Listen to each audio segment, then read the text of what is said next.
Sports Talk. Let's go.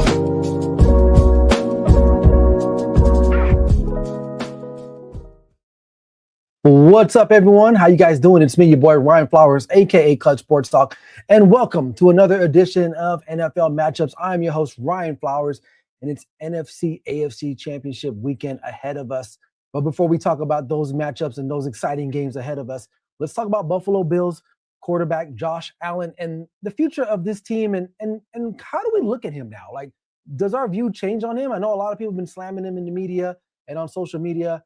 I'll share my thoughts on him. Also, another quarterback, probably in some peril as well, the Houston Texans. Is it time to consider maybe a change at the quarterback position with CJ Stroud? Very subpar performance that he had this weekend against New England. So I'll give you guys my thoughts on that. And of course, it wouldn't be NFL matchups if I did not break down all of the matchups for this upcoming championship weekend. So if you love football and you are in the right spot, I will say that. So sit back, relax, and enjoy the show. This is NFL Matchups with me, Ryan Flowers. Let's go. We're going to be here all day, baby. I like this kind of party. I like this kind of party, baby.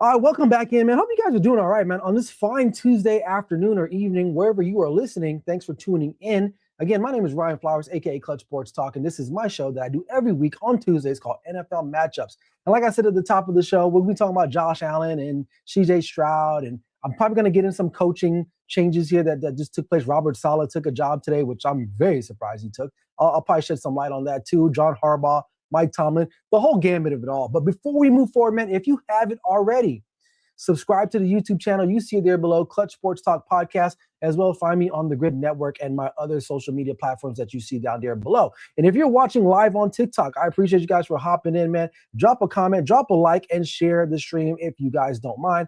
It really goes a long way in the support of the channel and of my page. So I appreciate you guys here on both platforms there. So, all right, that is out the way. Let's just dive straight into it. Let's talk about some Josh Allen and the Buffalo Bills. Now, obviously, they didn't get the win against the Denver Broncos. It was a kind of a back and forth game. A lot of people are just shitting on Josh Allen. I'm not going to shit on him, okay? Because a lot of people are saying he's not elite. I still think he's elite, right? And before you start clowning me in the comment section, it's one thing that you really got to consider. If you want to throw out, and I get it, he wasn't great on Sunday. I will say that. He wasn't great. But one thing I will say about Josh Allen is, especially with this particular team, without him, the Buffalo Bills are irrelevant. Simple as that. They are irrelevant, okay? He makes this team go as far as they're going to go. And sometimes they fall short. Now, I get it. Sean McDermott, been shown the door. He's out there. And I'll kind of chime in a little bit on that right towards the end of this segment here. But I can't, he's probably in a small group of quarterbacks that we have now in the National Football League that can single-handedly go out and change a game and win a game. There's not that many guys out there that say they can do that, right? Obviously, when Patrick Mahomes is healthy, he's one of those guys. Joe Burrow is a guy like that. Honestly, I can't think of anybody else off the top of my head that's done it consistently, right? And we've got some new guys out there, Drake May, but consistently over a course of 6-7 seasons, Josh Allen has kind of been that guy. Now, I know they've come up short, time and time again, whether it's in the first round, it's in the divisional round. Yes, because he is considered one of the best quarterbacks we have in this particular era of football, a lot of it is going to fall on him. I will say that, okay? And rightfully so, because that's how the quarterback position, that's the cross that position carries, right? But I think the Bills have a bigger issue than Josh Allen in itself. Without Josh Allen, like I said before, they would be irrelevant. If you remove him out the situation or out that team, what do they have? Right? It can't solely be on him. You look at past Super Bowl winning championship teams, it's not driven off of one guy. Now, there's some guys that maybe can make the difference, of course. But these teams that are winning, you look back last year, Jalen Hurts, although Eagles fans will say this guy was elite, that defense was really good, right? And he just needed to manage the game. Now, Josh Allen does have a propensity of turning the ball over, not playing situationally the way that we probably would want to see him. But at the end of the day, he is the guy that makes this team go. And every single season he comes out, he gives it all he's got. He's beat up, battered, bruised, and he still falls short. And you want to go back, people can go back to the calls that were made, the pass interference or the interception. And I get all that, and that's always going to be up for debate, right? Referees are going to make calls. It just is what it is. And did they have an opportunity to win that game? They absolutely did. If Brandon Cooks comes down with that pass that is later on ruled interception, we're talking about the Bills as possibly being the strongest team left to win the Super Bowl, or at least one of the teams, at least in contention, right? I would say. But the problem is we're not. But I don't think it's so much more about Josh Allen. I think it's about the team organizational overall. And you got a guy like, I believe the general manager, Beeman, not only did he relinquish his position, but he got promoted. Sean McDermott was fired, right, essentially, which I can go both ways with it. I get it, so maybe you need a new voice, whatever the case may be, right? But the general manager, if you go back and if you look at this Buffalo Bills team, can we honestly say how many all pro level type players is on this roster, with the exception of a few guys, maybe like your offensive line, Dawkins, there may be some other, I don't follow Buffalo Bills football to that degree, but just thinking about it, there are not a lot of guys that I think just pop out at you right there. Josh Allen is the first thing when you think about the Buffalo Bills, because at the end of the day, you can't replace a couple things that he offers: his arm talent, his physicality, his ability to run, leadership, his playmaking ability outside the script. Like, he's the dude, right? And right now, this is a vacant job. And you can't tell me that coaches aren't like foaming at the mouth trying to be the next head coach of the Buffalo Bills and try to win a championship with Josh Allen, right? So is he one of the top quarterbacks in the National Football League? Absolutely. But football is a game of sometimes luck, and sometimes things just don't fall your way. Now, I know he's come up short time and time again. I still believe he's an elite quarterback, I think, at the end of the day. No doubt about it. I think he's still elite. So some people will beg to differ, but I guess I just have a different definition of elite. He's been able to do it for quite some time. Again, it's not showing up in the wins, losses in regards to the playoffs, but at the end of the day, he's still their guy. He's still their guy. And of course, they're not going to move off of him. I mean, as simple as that. We already got a comment here. What's up, Ben? Ben says, good afternoon. He said, I said this on this show. Yeah, I do remember you saying that. Bill Super Bowls always in November. Their window closed. They had the easiest path this year. As far as McDermott, he was fired a year too late, in my opinion. And also, Brandon Beane needs to go. Yeah, Brandon Beane does need to go, but he got promoted. He got promoted as well. So a lot of times when head coaches get fired, well, I won't say a lot of times, you would think, right, the head coach or the GM would probably be fired, especially the consistent losing in the playoffs this team has suffered, right?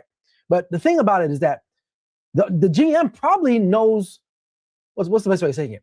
He's probably more relatable to the owner than the coach is relatable to the owner. Because think about it. Where is the GM at a lot of the times during these games? He's not on the field. He's probably in a press box or a skybox suite with the owner. They're schmoozing. They're getting to know one another. And so maybe Brandon Beane was like, you know what? I see the writing on the wall. Let me go in here and schmooze the ownership here for the Buffalo Bills. That way I can keep my job. Because when the owner looks at it, the owner's probably looking as the players aren't performing well enough. That's got to be indicative of the coaching, right? Well, in actuality, the players that are chosen usually by the GM, right? And so that's why the coach and the GM are kind of intertwined to a degree, And if Sean McDermott was going to go, then at least Brandon Beane needed to go as well. So, but there's got to be some underlining relationship that Brandon Beane has with the ownership of the Buffalo Bills. Therefore, he was able to stave off termination for at least a year, right? We'll see what happens depending on the coach that they get, the roster moves. And that leads me to my next point is that when you think about it, this team is just, we've always said it within the last couple of years that this team is so reliant upon Josh Allen, right? If he doesn't play well, this team is dead in the water. And it's a damned if you do or don't type of situation with Josh Allen. I don't think that's fair to him. I get it. It comes with the job. It comes with the territory being a quarterback. But to say that he's not elite is that he can't get it done, there's a lot of guys that can't get it done. And Ben, great point right here, man, because Ben says that I can't say Josh Allen is the modern day Marino, but at least Dan Marino made a Super Bowl. Allen has yet to do it, probably never will as a Buffalo. I'm not going to say never because the National Football League is crazy like that, man. You got teams that suck one year, and then now look at Jacksonville, right? Look how they turned things around, right? 3-4 win team last year. They win double digits. You're a field goal or maybe a defensive stance away from making it to the next round of the playoffs. So, you just never know. This league has proven to show that you can go worst to first just like that by getting the right GM, by getting the right coach, by bringing in the right personnel. I think the Bills, it probably was justified to get rid of McDermott, maybe get a new voice, but ultimately now the spotlight's going to be on Brandon Beane because now he's going to be making a lot of decisions. He's going to be bringing in the talent, and they got to do that. They got to do that, because right now Buffalo is a flawed team. They are. And it's crazy because I guarantee you when they beat Jacksonville the week before, they're flying back home. They're probably like, you know what, man? We just beat a team that just housed Denver at home a couple weeks ago. There's no reason why we can't win that game. Logically, that's how we think as humans. Am I right or wrong? If you're watching on TikTok, man, if you can hit that like button, I appreciate that, guys. But realistically, that's the scenario they probably were flying back home thinking. And why would you not be? Why would you not think that, right? You matched up on the road in a tough win against Jacksonville, arguably one of the hottest teams in the National Football League in the last month, one of the hottest quarterbacks in Trevor Lawrence in the last month of the season. And they just couldn't get it done in Denver. Okay? And that happens. It's playoff football. But Josh is going to have to learn. And there's things he's got to clean up. And it's sad to say because he's been, in the league 6-7 years now? The turnovers. Playoff football is just so much more, what's the word? It has a tight feeling to it. And you don't have to be great sometimes. You just can't turn the freaking football over. And he did that. And he did that in crucial points of the game, especially going into the half. You can't do that because the game is shortened at that point. So Ben says, with all due respect, Allen has been to a couple of AFC Championship games with better rosters and still didn't make it. Denver and England are getting better. KC with Mahomes will always have a chance. A head coach isn't going to get. I guess we'll have to agree to disagree. I still think he's a talent. I think that they could have done better to form this team a little bit better. And even in those years where we thought they had better teams, they're still super dependent, on Josh Allen to get it done, right? Where other guys, they probably listen, Stephon Diggs, for as good as he was there, still a diva, still had problems there. They've never really had a really great running game. Defense has been okay, right? So we'll see. But I don't think he's a bum. I think some people out here are calling him garbage. That's ridiculous. The guy is still arguably one of the best quarterbacks in the National Football League. So we'll see. I hear what you're saying, Ben. I agree with you to some sentiment. But you never know, right? You go back, you look at other sports, you look at the Golden State Warriors when Mark Jackson was fired, right, from the Warriors, and then literally the next year they're making a run, right? You never know sometimes, and if you can get the right leadership in place, and not to say Sean McDermott is not a good coach, maybe he just wasn't the right coach for this particular team. So a lot to be said about the Buffalo Bills. We'll see how they address the offseason player personnel development situation and see how we move forward with them. All right, let's talk about CJ Stroud. So yeah, appreciate you guys in TikTok hitting the like button. Let's keep it going, guys, if we can.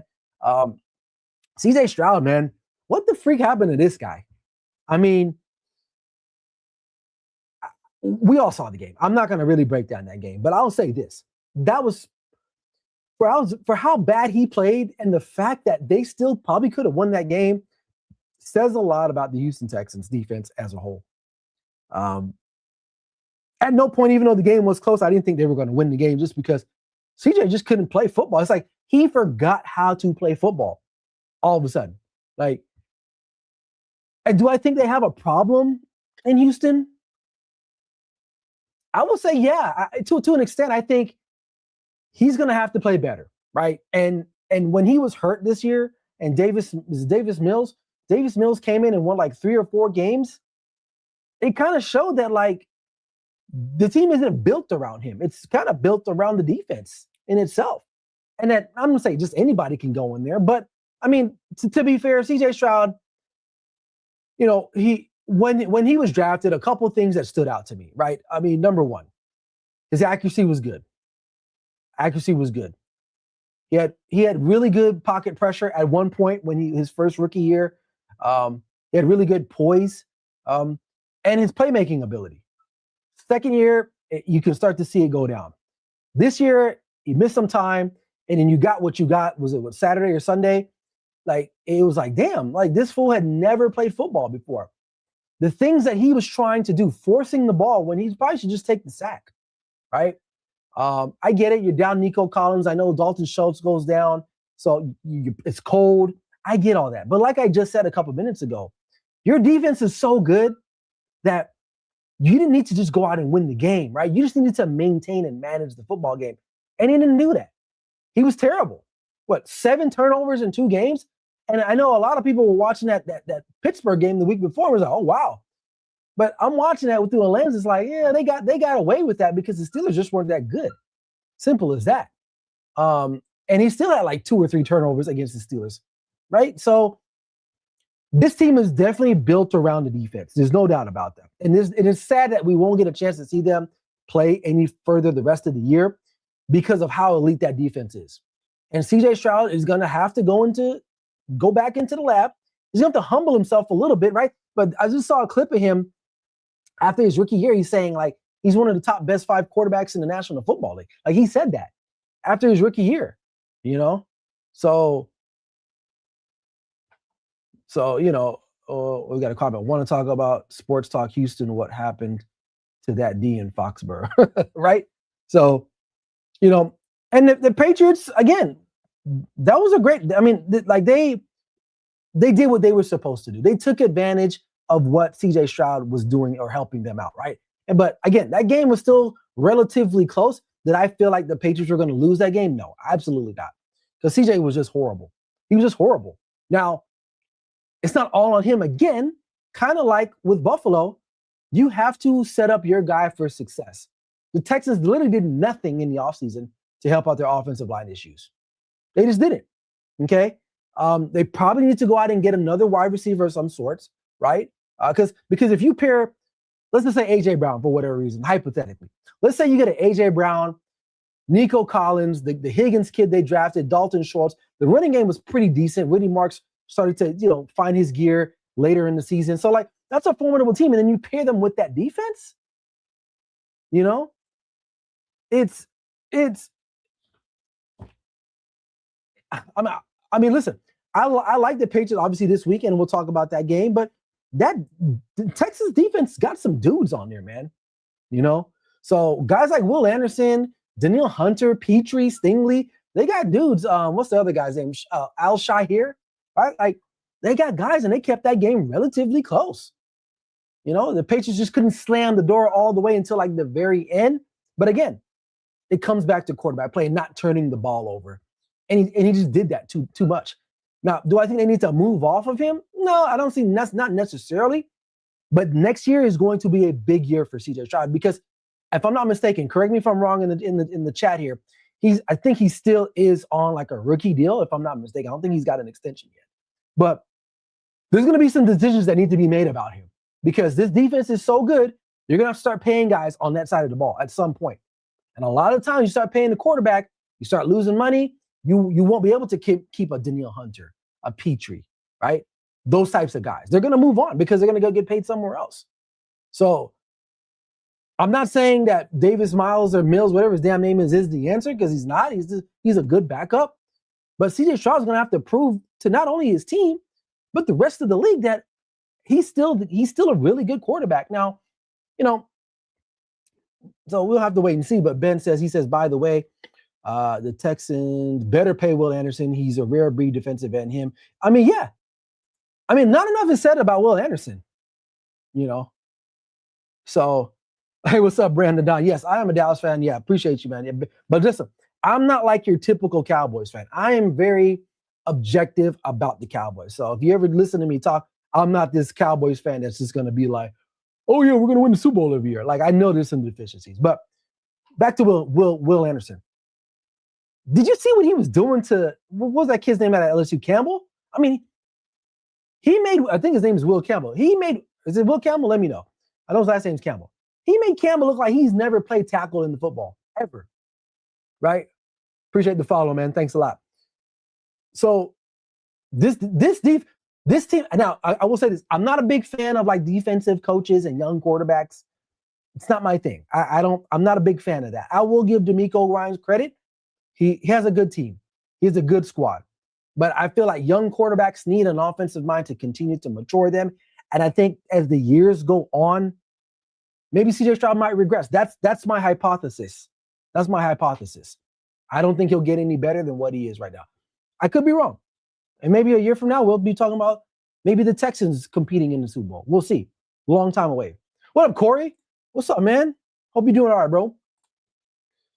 Ben says since CJ was second pick of 2023 draft, he's got so he did get a 4-year deal with a 5th-year option. So, thanks, Ben. Appreciate you for that. But I don't know, man. It's not all on him, but he's got to play better. He's got to play better. And I feel like for him too. And from all intents and purposes, I'm not connected to the NFL, like working for the NFL or anything like that.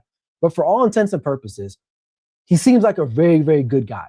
Like he comes to the podium, he says what he needs to say, the right things. He's not getting in trouble. He's an advocate for a lot of different special variety of issues outside of football. Like I get all that. So I'm not going to shit on him too much. But I think sometimes I feel like because he wasn't like a number 1 pick, he's feeling like he's got to play well over his skis when a lot of times you really don't, man. And if I had a defense as good as the fucking Texans had, dude, I would just be like throwing passes that the defenses gives me. Like the defense is that good. And honestly, to me personally, they're the best defense in the National Football League. And I know people will say Denver, and I know people will say Seattle because of what they just did to the 49ers. But the Texans, if you watch the Texans defense, these guys are out. I mean, it's probably Texans and Seattle, right? But the Texans defense, they got guys that just wake up and choose violence in the morning. Like throw on their tape, right? It's a very good defense. And again, unfortunately, we won't see them any further just because. But there needs to be some decisions made in Houston and conversations need to be had because if this doesn't pan out, if we're sitting here next year and let's say they don't even make the playoffs, all right, or they get a wild card, or whatever the case may be, what are they going to do? What are they going to do? Because you're going to be wasting another year of Will Anderson and other guys on that defense. So I like the Texans. For those who have followed me for quite some time, you know that I've been on the Texans for a long time, for at least 4 or 5 years, literally since DeMeco Ryans took over, right? I was like, you know what? They got some. Who was their last coach? Was it Lovie Smith? Right? When they got rid of him, and then they got DeMeco, I was telling people, I was like, you know what? They got some dudes on that team, man. I'm telling you right now, they got some guys, and then they went and added some more. We'll see, but one bad playoff run shouldn't affect his trajectory, and I don't think the Texans need to move off of him, but they need to keep a close eye on the situation. And I'll just leave it at that because I'll just leave it at that. So, all right. Appreciate you guys. TikTok, man. Let's get those likes going in. We're only at 400, dude. I want to try to get to 1,000 likes on the stream if we can do that. And drop a follow, man. If you're watching on YouTube, Facebook, man, drop a comment as well and like, share, and subscribe to the YouTube channel as well. So, all right, man. Let's talk about these matchups, dude, because that's what we're here for, man. It's NFL matchups. Let's talk about some matchups.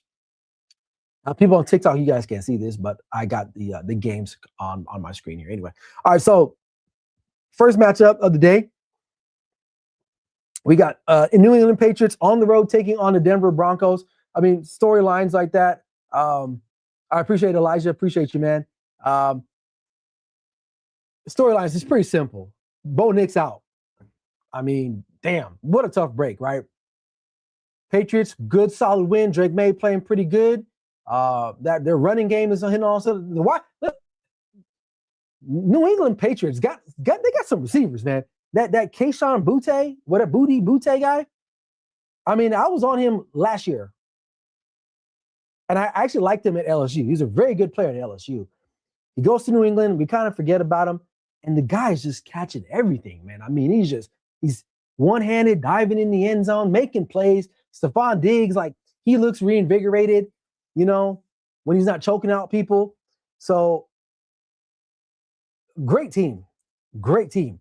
So as far as the line is concerned, from a betting perspective, Patriots should be favored -4.5, at least what I'm seeing right now. Over under is 42.5. And right, 4.5, I think, is about fair.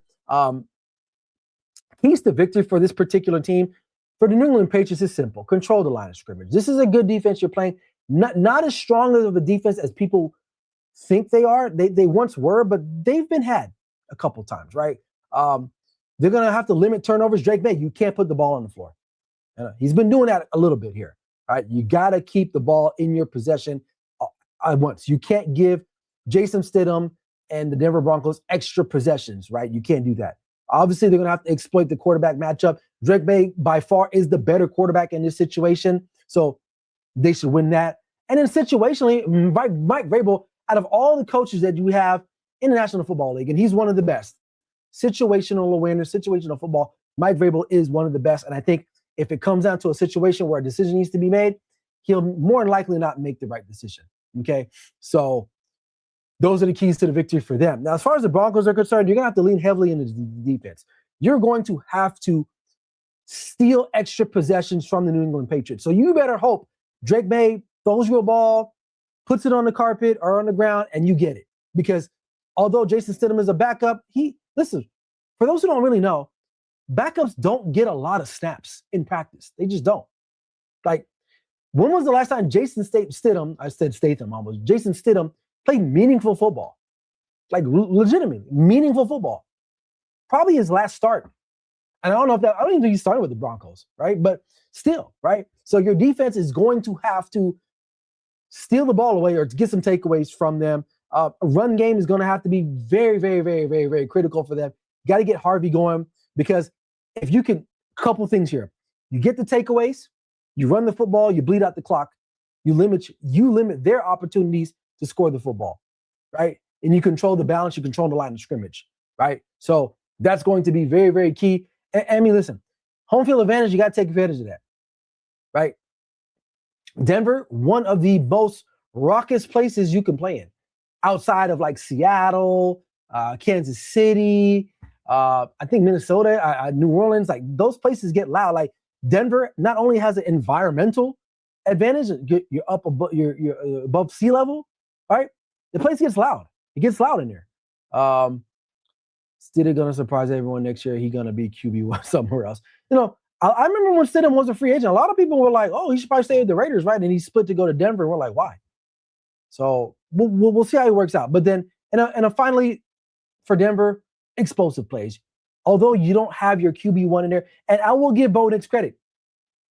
That touchdown that he threw, sensational. I mean, the great throw, and he played well. So if they can somehow find a way to get Stidham in those situations, it's going to be critical for them to stay in the game, because we know the Patriots probably will hit a couple big plays or here or there. They will. And I know Denver's defense has been pretty solid for the most part. They've kind of been struggling a little bit, so especially at home, right? Giving up 30 to Buffalo, and then you go back to a couple weeks to the Jacksonville game, like they're susceptible, okay? Now, with all that said, -4.5, I still like the Patriots. I think the quarterback situation is just too hard to overlook. And it's not that I'm hating on Denver. If Bo Nix probably plays, I might lean Denver a little bit more, but I haven't really been sold on Denver really because of just the nature and how they've been winning games towards the end. But I mean, I could be wrong. It is what it is, but my gut is telling me I got to go with the New England Patriots to win this game. The quarterback situation for me is big, and it's huge. And in a big game like this isn't just like week 7. You're talking about a berth to the Super Bowl is on the line. And Jason Stidham has not played meaningful football in quite some time. So someone said on TikTok, they said for sure it hasn't snapped the ball in almost 2 seasons, like meaningful snaps. So I like the Patriots in that game. All right, NFC, this is an interesting one too. You got the Rams taking on the Seattle Seahawks. The Rams are road dogs at +3. Seahawks should be favored, right? They're at home, of course. And over-under is 47.5. So as far as keys to victory for Seattle, it's pretty simple, man. Control the clock, control the tempo. Now, Charbonnet is out. He's out for the rest of the season or for the playoffs. He's got an injury there. So Kenneth Walker is going to get the full brunt right there. I don't know who their third running back is, but my guess he's probably a pretty decent running back too. But Kenneth Walker is going to be the guy there, right? So, and the reason why they want to run the football because there's one team you don't want to get in a shootout with, and that's the Rams because they got the firepower. They got the guys that can make big plays, right? Puka Nacua, Devontae Adams. That's and I get it. Seattle's got JSN, and I love JSN. I think he's phenomenal. Having a great season. But you don't want to get in a shootout with the Rams because they can go tit for tat with you throwing the ball. They can. And they almost only will, right? We've seen that over time. So, but as far as the tempo, Seattle's going to have to get the ball, run the football, get their play action setups with Sam Darnold, right? Kind of like what they've been kind of doing. Like we saw what they did to the Niners in week, 18 or 17. And then we saw them what they did again to the Niners again in last week, like running the football, limiting the amount of touches that Sam Darnold or dropbacks Sam Darnold has to attempt to make passes, right? You don't want him back there throwing because at the end of the day, a part of us, and even Seattle fans, they don't want to admit it. They probably don't trust him either. Okay, so setting the tone, controlling the line of scrimmage is going to be part of that, like control the clock and the tempo, right? Turnovers are going to have to be a thing, right? The Rams have enough firepower, like I just mentioned. So if you give them extra possessions, you're just basically telling them, please beat us. Please beat us. So Sam Darnold, protect the football. Don't throw the ball. Don't throw it in harm's way, man. Defensively, one of the best defenses in the National Football League. Defensive line, that front seven, phenomenal. Linebackers, phenomenal. Secondary, exceptional. Right?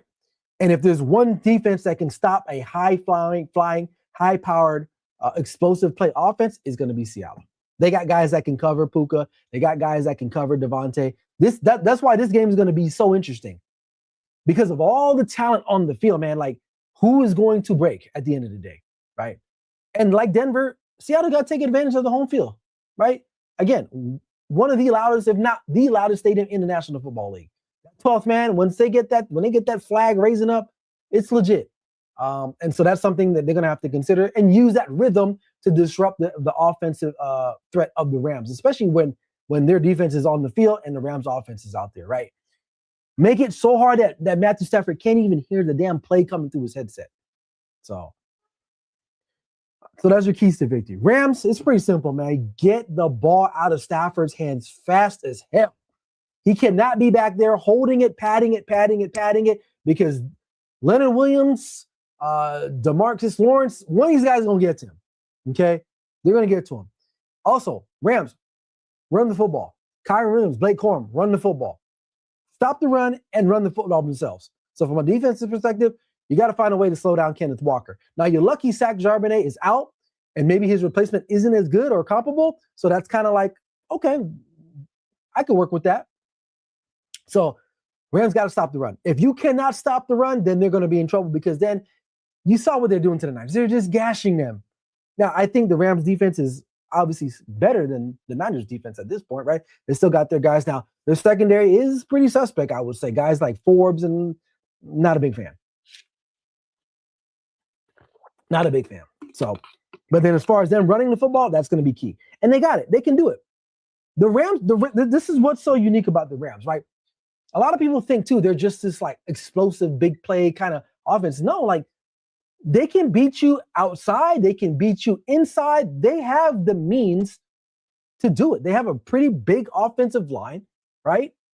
And they can beat you in the phone book. They can beat you outside the phone book, like a phone box. It's like, it's a good offense. It's a really good offense. So that's going to have to do. So, and if you're the defense for the Rams, you're going to have to try to force Seattle into those throwing downs. 3rd and 8. You can't give Seattle like 3rd and 2, 3rd and 1, right? You're just asking them to convert.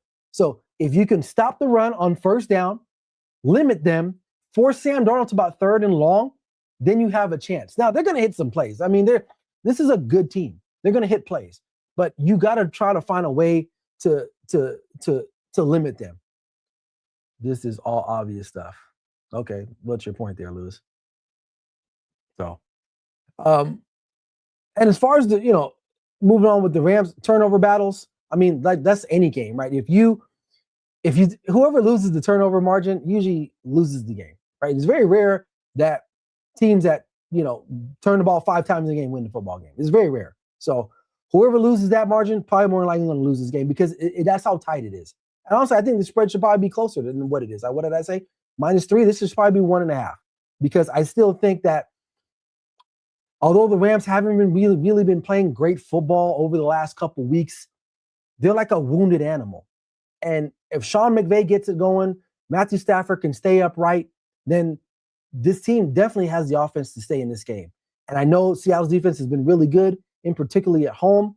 We saw we saw this matchup of like almost over a month ago, right? It was a Thursday Night Football.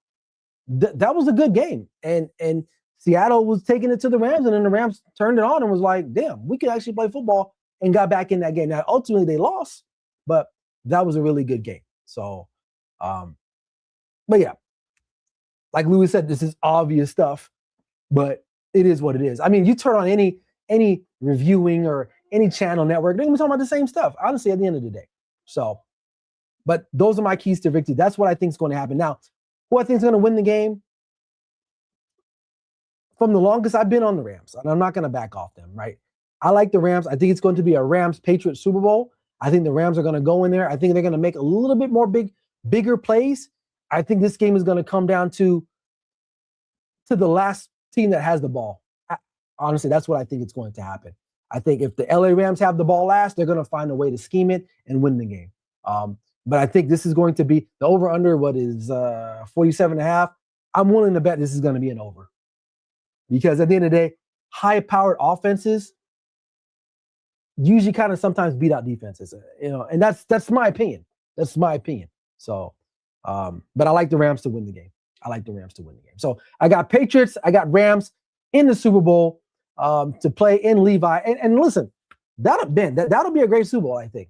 But we'll talk about that, break that if in fact this does happen. With the Patriots winning and the Rams winning. So there you guys have it. So, all right, man, we hit over 1K likes on TikTok, man. We got 6 people in here, man. Hey, tap that like button, man. Let's get it going in here. And on YouTube, and if you're watching, drop a comment, drop a follow. Before I wrap up out of here, I'm going to talk on a couple of things here. Coaching changes, things that I need to I'll share briefly my thoughts on some coaching changes that I didn't get a chance to talk about because everything happened since last week, Tuesday up until now. John Harbaugh hired as the Giants. Give him a shitload of money. Like, why would he not say yes to that? Right? I think it's a good spot. I mean, you're in a division I think is still winnable, right? I think that team, they got some pieces there. Malik Neighbors obviously has to be healthy for Jackson Dart to be kind of like the guy that we think he could be, right? So maybe John Harbaugh might bring some stability there, some mature leadership there.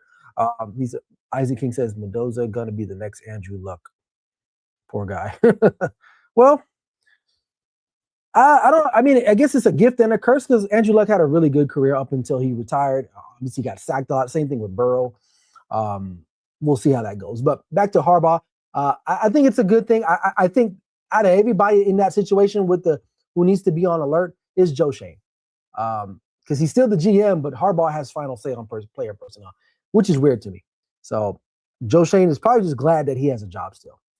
So, but I think John Harbaugh, not a bad move. Obviously, we didn't know Sean McDermott was going to get fired. So I think Buffalo is still an intriguing job because you got the quarterback. Because when you look at all these other teams that have openings, the quarterback situation, whether it's the Raiders, even Giants. I mean, Jackson Dart, decent rookie, I would say, but there's still a lot of questions about him moving forward. Can he stay healthy? Number one, that's one thing. So, but overall, I don't think it's a bad hire. I mean, they gave him a lot of money. And to me, John Harbaugh feels like a Northeast kind of guy anyway. Like, we think John Harbaugh was going to go to Arizona. Like, nah, I don't think so. Like, I know people flirted around with the idea of him going to Pittsburgh. Like, he just feels like a Northeast kind of guy. So, Levi, Raiders shouldn't draft him. They can't even block for Genti yet or defend. Yeah, I have some thoughts on that, guys. But let me get through this real quick about the coaches. So, The next big thing, Robert Saleh. Like, what the hell are you doing? Why? Listen, Robert Saleh is one of the best assistant coaches we have in football. If not one of the best defensive coordinators, him and guys like Brian Flores, superior guys.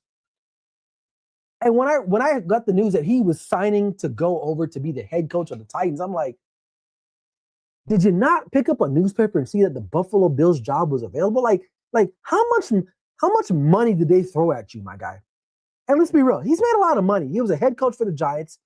You know, he got paid a good amount of money to come back and be the coordinator for the 49ers.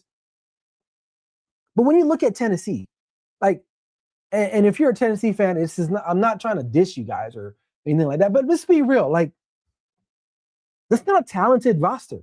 Like Cam Ward, like, I like him. I think he's a great story, but is he the guy? Is he a great NFL quarterback? Like, I don't know yet. Like, because we don't know because the roster is shit. Simple as that, right?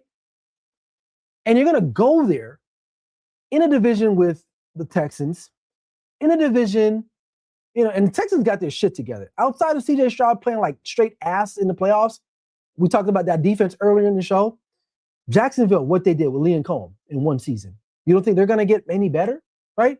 And in Indianapolis, like, they just can't stay healthy and they got to find a quarterback, which, you know, I get it. But, like, that's a good team too. Like, they won 8, like, straight games in a row, something crazy like that, right? But then they lost, like, 10 in a row. But anyway. And then you're going to go to Tennessee with questions around the quarterback. Your defense is not great.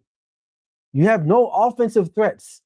Tony Pollard is not like a guy that I'm like, oh, my God, I got to prepare for Tony Pollard. Like, oh. Like, but you chose Tennessee? I mean, shit. Baltimore would have been a better choice for Robert Saleh, in my opinion. You get Lamar Jackson, but this fool chose the Tennessee Titans. I don't get it. So I hate to say, he just walked into like another New York Jets situation. He left. He got fired from from dysfunctional organization to go and get hired by another dysfunctional organization. Like Robert Saleh, that don't make no sense, man. So to me, his credibility kind of took a hit for me because that just doesn't make sense to me. All signs point to he just took the money. That's what it looks like to me. Because you can't tell me Baltimore, and I get it. Now, Baltimore had a rough year. Lamar was hurt. But organizationally, folks, Baltimore has been really, really good in the front office. And like, that's what I'm looking at. And again, I never coached in the NFL, right? Never coached in college, but I'm just looking at it from the outside looking in. Like, why would I go somewhere that is a fucking tire fire? Like, why? This doesn't make sense to me. But he went there, and we'll see what happens. All right. And then, what's up, Charlie? Yeah, I'll answer your question just a second here. Drop a follow too if you guys don't mind. I thought the Raiders are even better, and I know, trust me, I get it. I live in Vegas. I hear a lot of Raider talk, and I know Raiders aren't like, they're kind of like, when you see dysfunction, there's Raiders there too. But I feel like there might be a shift here, hopefully, right, with the Raiders, right? And I know Tom Brady, he's the owner, but he's like not like in the building every day because he just can't because of his work with Fox and whatnot. But I feel like some of that's got to rub off somewhere, right? I thought maybe the Raiders might have been a really good spot for him. I think personally, but he chose Tennessee. So, all right, thoughts on Pickens? Listen, I have 2 thoughts on it. Number one, and actually, let me wrap up the YouTube show here because we're kind of going on a tangent here. So let me wrap up the YouTube show, and then I'll get you guys on TikTok. So, hey, what's up, Flawless? What up, Jazzy? Hope you're feeling all right. But yeah, so that's all I got here on the YouTube side. If you guys want to catch me over on TikTok, we're going to keep the conversation going for a little bit longer. But other than that, I'll be back next week, Tuesday. We'll be talking about who's going to the Super Bowl or not. So with all that said, man, like I always say, this is your boy, Ryan Flowers, a.k.a. Clutch Sports Talk. Never settle till the work is done. We'll see you guys next week. Peace. Clutch Sports Talk. Let's go.